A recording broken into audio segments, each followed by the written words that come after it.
kama mwanamke aliwahi kutoka kimahusiano au anatoka kimahusiano na aina hii tano ya wanaume, yani yale mahusiano ya by time, fahamu kabisa kwamba huyo mwanamke hajiheshimu wala haheshimu uchi wake. Hata kama kwako anakunyima kitumbua, unatakiwa uweze kufahamu kwamba huyo mwanamke hajiheshimu wala haheshimu uchi wake, kama aliwahi kutoka kimahusiano na aina hii tano ya wanaume ambao nitaweza kuwataja. Aina ya kwanza kabisa ya wanaume ni aina ya wanaume ambao wananunua malaya.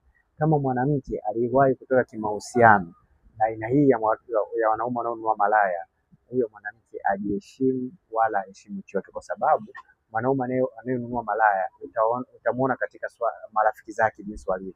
Kwa hiyo kama mwanamke aliwahi kutoka kimahusiano ya by time na aina hii ya mwanaume ambaye ananunua malaya, aheshimu uchi wake wala ajiheshimu. Na pia aina ya pili ni aina ya wanaume ambao wanafanya kazi ambazo ni za kushindana kuwavua chupi wanawake, mfano kazi ya bodaboda, muuza chipsi, askari, walimu. Kama mwanamke aliwahi kutoka kimahusiano ya by time na aina hii ya wanaume, huyo mwanamke hajiheshimu wala heshimu uchi wake.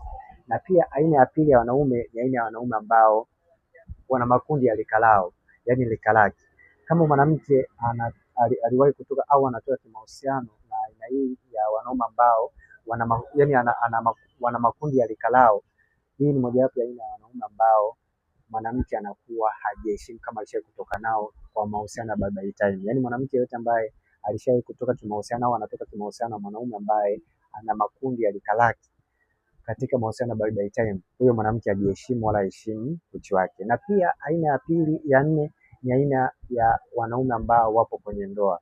Hii ni mojawapo ya aina ya wanaume ambao kama mwanamke alishawahi kutoka nao kimahusiano, yale mahusiano by time, ni kwamba huyo mwanamke haheshimu uchi wake wala hajiheshimu. Na pia aina nyingine ya mwisho kabisa ni aina ya wanaume ambao wanagombaniwa na wanawake. Kama mwanamke alishawahi kutoka kimahusiano, yani yale mahusiano by time na aina ya wanaume ambao wanagombaniwa na wanawake, huyo mwanamke hajiheshimu wala heshimu uchi wake. Kujiheshimu sio kuzungumza, bali ni matendo. Kwa hiyo mwanamke hata kama akiwa anazungumza kwamba anajiheshimu, kama alishawahi kudate na mwanaume wa aina hii tano katika mahusiano by time, huyo mwanamke hajiheshimu. Yani hata aongee vipi anajiheshimu, ni kwamba haheshimu uchi wake wala hajiheshimu. Na pia nikukumbushe, unaweza kupata kitabu hiki. Kitabu hiki kitakusaidia mno kuweza kuingia katika mahusiano sahihi. Mahusiano sahihi sio kuingia kwenye mahusiano yoyote. Kwa hiyo kupitia hiki kitabu kitakuelekeza namna ya kuweza kumtambua mwanamke ama mwanaume sahihi wa kuweza kuingia naye katika mahusiano sahihi ambayo yatajenga ndoa sahihi. Kitabu ambacho kinauza shilingi 15,000.